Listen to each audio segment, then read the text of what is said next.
All right, so first of all, I want a show of hands. How many people in the audience here have any kind of engineering background? All right, there's quite a lot of you here. One of the questions that was asked is, should I actually show some of the technical slides that I have here? And I'm going to show them, but I'll go really fast through them for all of you who aren't.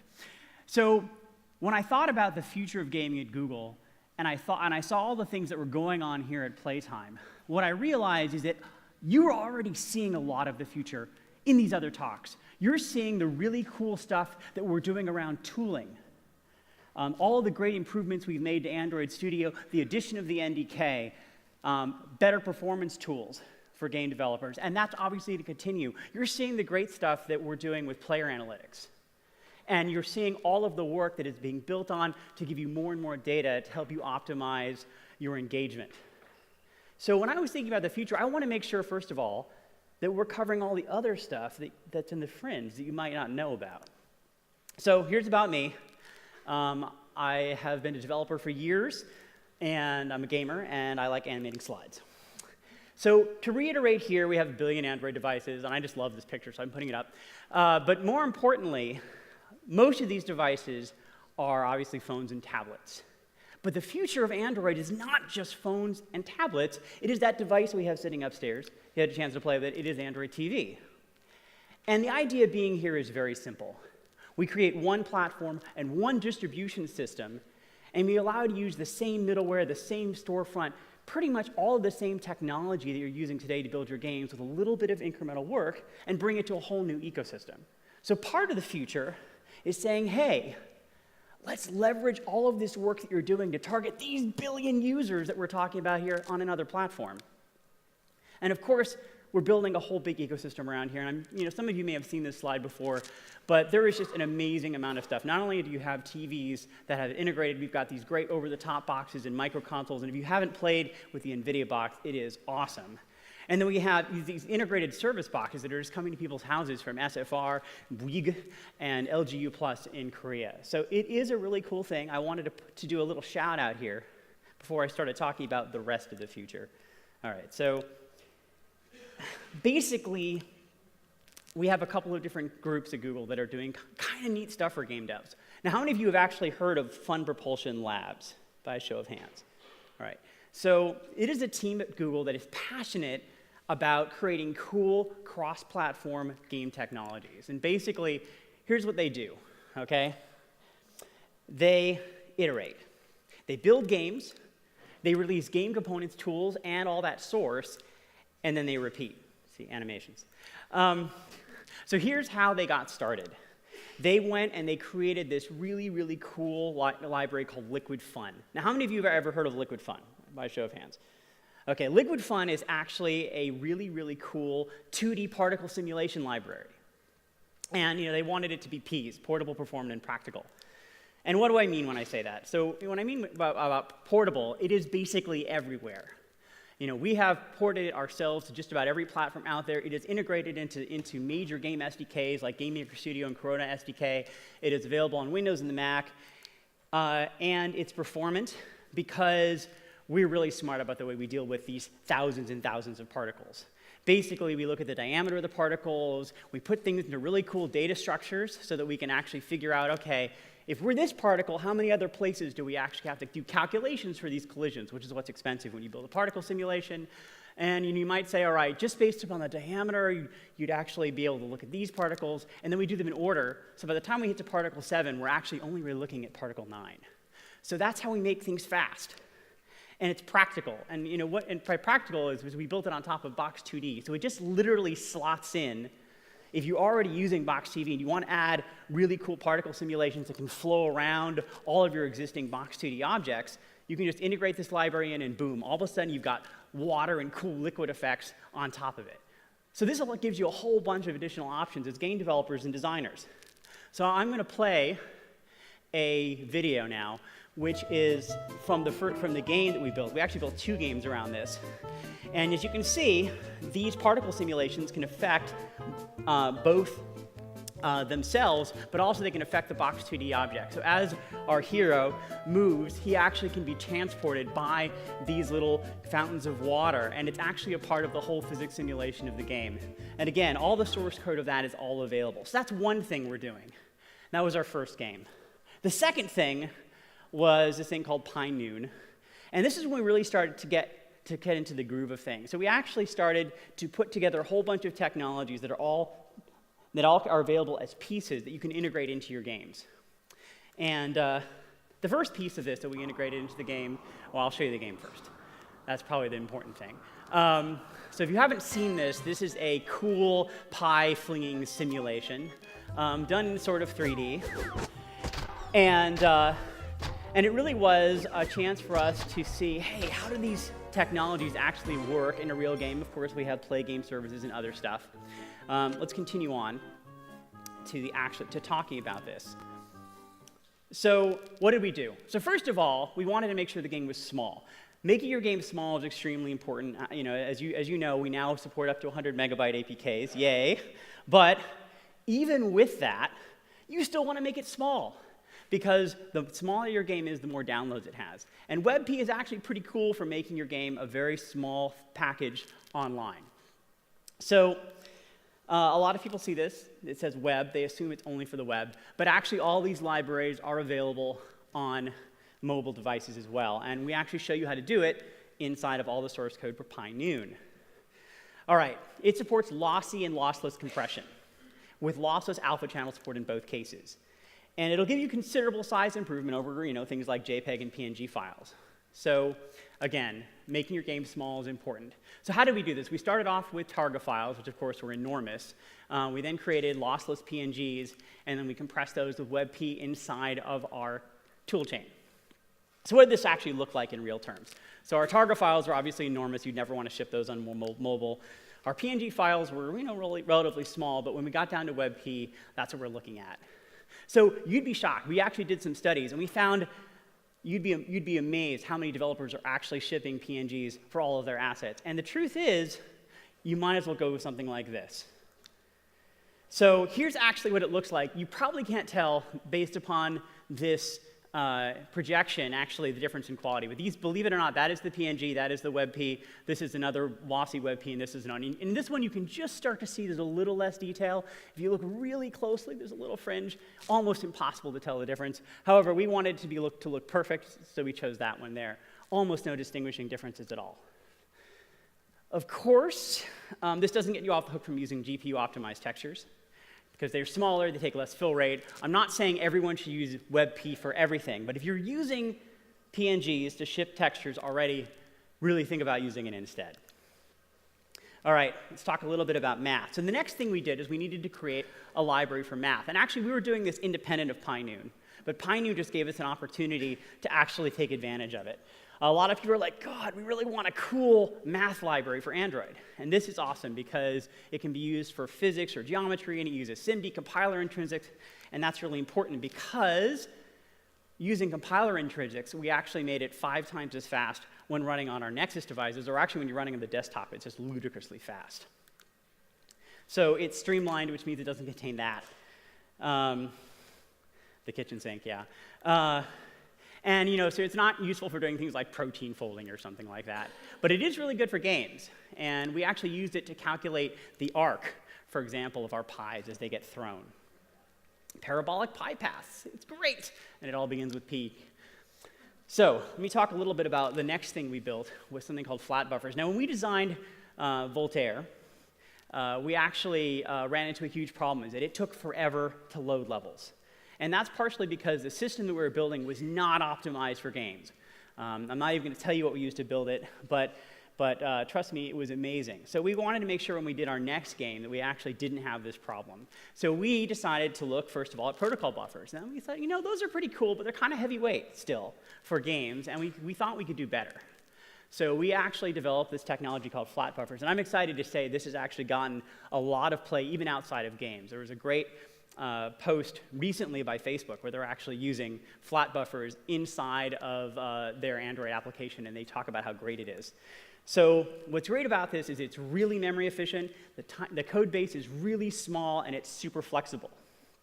So, a lot of you, and you don't have to be embarrassed about this, but a lot of people are actually shipping JSON to and from their applications. They're actually storing this in the app, and that's really, really bad for a lot of reasons. One reason why it's bad is, for example, it's really hard to optimize because your JSON parser has no idea that those are actually enums, and it actually has to store them as strings, so that's really slow and really heavy weight. And you get things like this number. What does that type mean? So it's, by definition, pretty inefficient. But it's human readable, and so people love it. So what we did for flat buffers is very simple. We save a schema, and we generate C++ code from that. And we actually support more than just C++, by the way, but that was the original language we supported.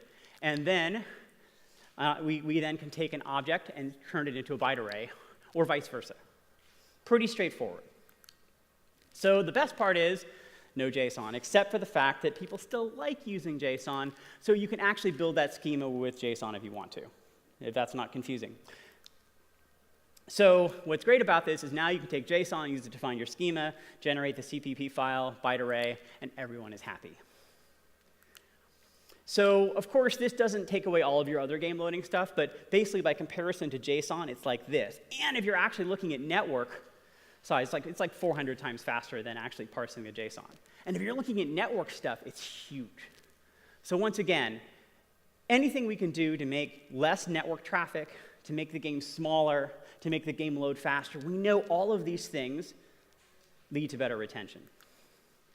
All right, we also do audio. I'm not going to get into a great deal about this, but mostly this deals with sound bank management, some very cool things which SDL doesn't normally do, and that's what we're building our stuff on top of. We, of course, have an animation framework. All the stuff we had to build for Pinoon. We actually build performance tools. So in addition to the great performance tools that are built into the platform now, the stuff the NDK team is working on, we have our own set here, which actually gives these great graphs and visualizations to what's going on. And we actually built some build scripts to do it. So again, this stuff was all open sourced with the Pinoon project. So the question is, where do we go from there? With this new release, we want to show you how to take advantage of the unique kinds of multi-screen game experiences you can make. So one of the things we did is we were looking at Android TV, we said, we turned our original fast-paced pie-throwing simulation into a strategy game. You plan your moves in secret on your phone, then watch the action happen on your TV screen. Check out Pinoon on Google Play and give multi-screen gameplay a try. Then, take a look at our source code on GitHub to see how you can use nearby connections in your own games. Happy gaming! So one of the things that we actually did to help Android TV, and it's actually part of Play Games, but only sort of part of Play Games, is actually something called Nearby Connections. And Nearby Connections allows you to very, very easily use your phone as a controller. It allows you to go and find other devices that are actually potential controllers that are near your TV. And of course, we implemented this in Pinoon as part of a second experience, and that's available now as well. We also have a cardboard version of Pinoon, which is pretty cool. I'm not going to talk about that here, but it's a pretty cool code base that shows you a whole bunch of different ways in which you can engage users from a fairly simple game. All right, so what's the future? So this is a preview of what we're going to be shooting next. This was shot very, very low resolution. Off of my device just a few hours ago. And basically what you see is we've taken the engine we built for Pinoon, we've actually added full-blown 3D, we actually have skeletal animation system built into it, and again, this is a cardboard-based game, and it's going to be pretty cool. I'm not going to talk too much about what we're doing next here, mostly because I don't want to steal their thunder, but as an initial preview, that's what's coming next. So again, we're taking all these technologies and we're extending them to allow you to build cooler stuff. Here's a whole bunch of links where you can find out about it. And again, flat buffers is really cool. I really recommend taking a look at it. We actually have a C# binding for it now. We have Java bindings for it. It is very, very cool. All right. I still haven't really talked about much of the future, but let me talk about one more thing before I get to that. How many of you know about Firebase here? Ooh, that's nice. I like that. Okay, so Firebase is actually something we acquired last year. And why did we acquire it? Because it was used in Nest and because it was awesome. It is a very, very cool product that allows you to do all of these things. And it's used by a lot of different companies to do real-time stuff. So what is it? Well, first of all, as its name sounds, it's a database. It's a NoSQL data store that you interface with JSON, the RESTful API. And most importantly, it's a real-time database. So as you make changes, updates are automatically sent to every client that's listening. And it's really, really easy to use. Like, seriously, once you actually have set up a Firebase instance, you can literally just set values into it and start using it. So it is really awesome for prototyping. And I actually, even if this isn't the final backend you want to use, although for me it is really, really great just to prototype stuff. And the other thing that it's cool that it does is it actually has both of the mobile SDKs actually support synchronization. So if you go through Tunnel, your data still gets sent up to Firebase. If you want to actually build a full offline mode for your game, which is really cool because it turns out that a lot of people get really annoyed if your game only works online. So this actually allows you to do all of that. It has most of the hooks to do that built into it. Of course, it supports auth. That's really important.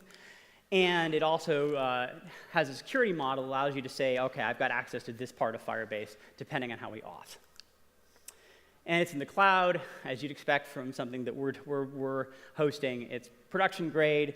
It has things like CDN cached assets as well that come with it, as well as one-click rollbacks, which is cool. So this is a multiplayer version of Asteroids. And this is just running in 2 different tabs on my desktop. But you can see, even for this, this is not optimized to play Asteroids. I will say this firmly. It is not doing stuff like using potentially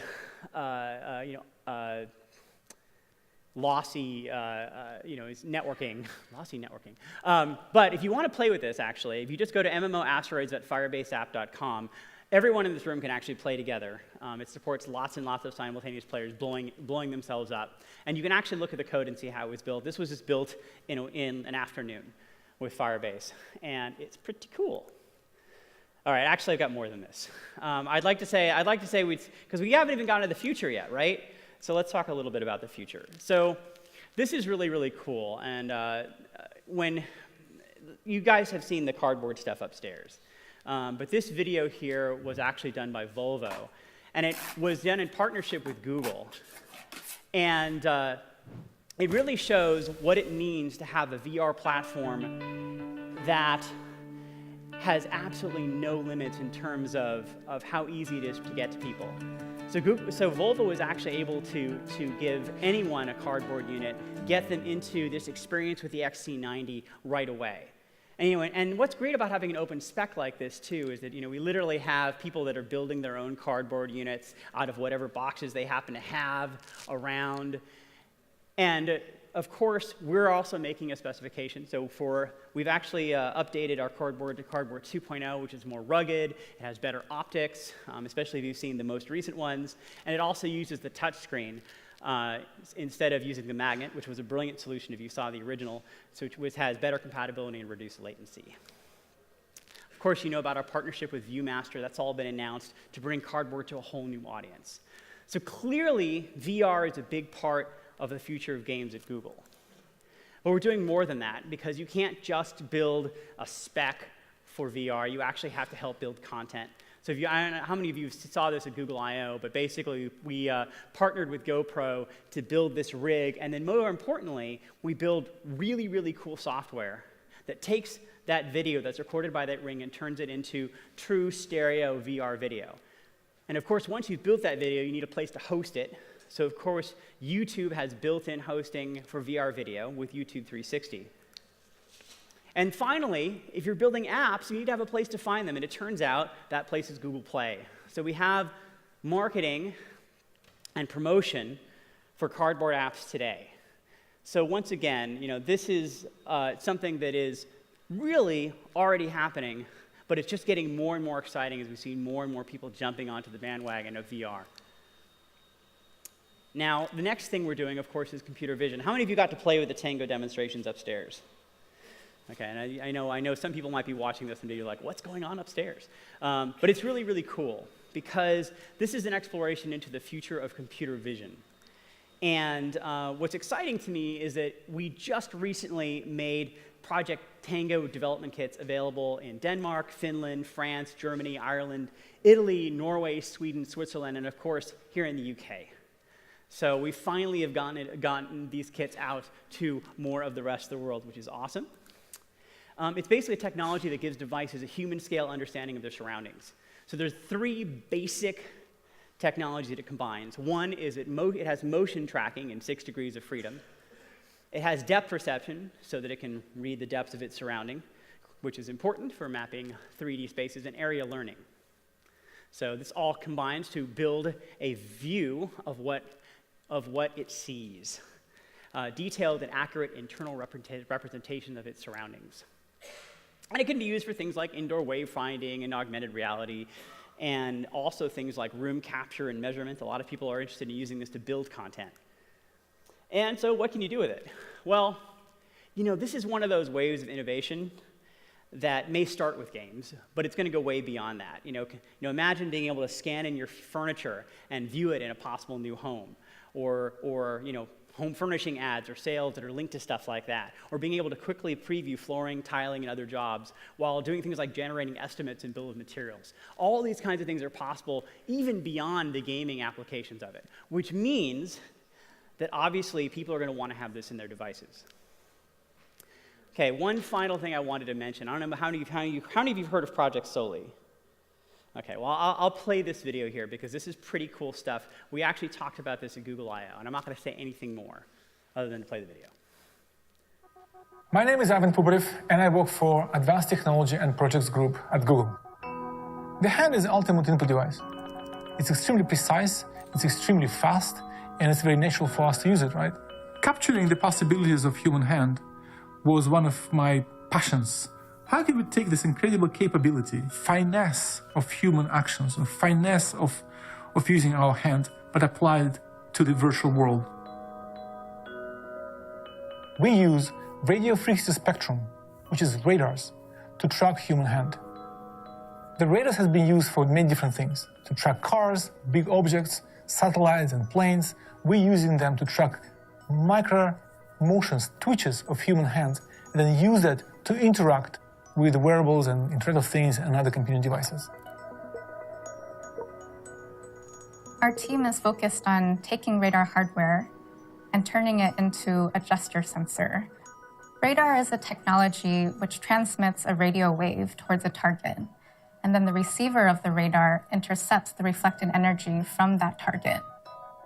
The reason why we're able to interpret so much from this one radar signal is because of the full gesture recognition pipeline that we've built.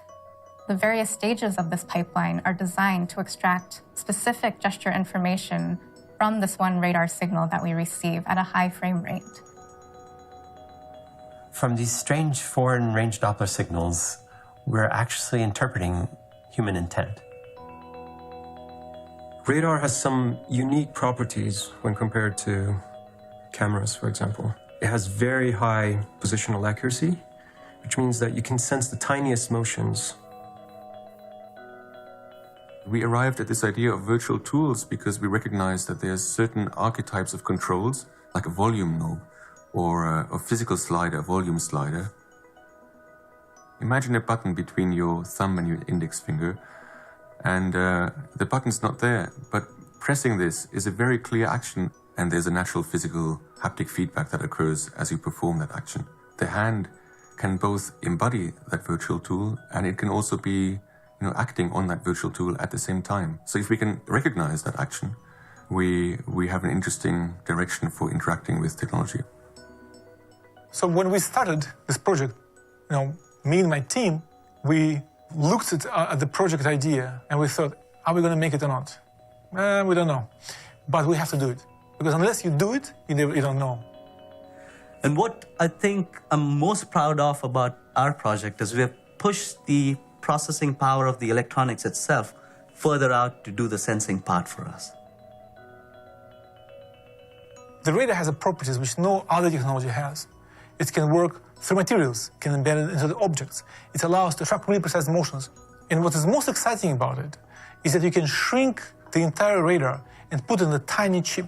That's what makes this approach so promising. It's extremely reliable. There's nothing to break. There's no moving parts. There's no lenses. There's nothing. It's just a piece of sand on your board. Now we're at a point where we have the hardware where we can sense these interactions and we can put them to work. We can explore how well they work and how well they might work in products.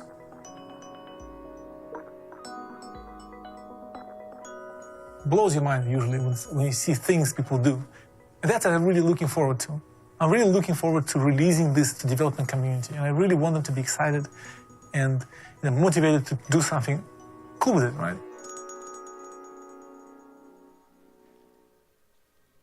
All right, so to conclude, from the evolution of advanced analytics to help your business from play games you heard about in previous talks, to leveraging your Android investment across phones, TV, VR, and even wearables, to technologies that help you make better games with native Android tooling and open source game tech from Fun Propulsion Labs, to power of Firebase real-time cloud, and the future of computer vision and sensor hardware.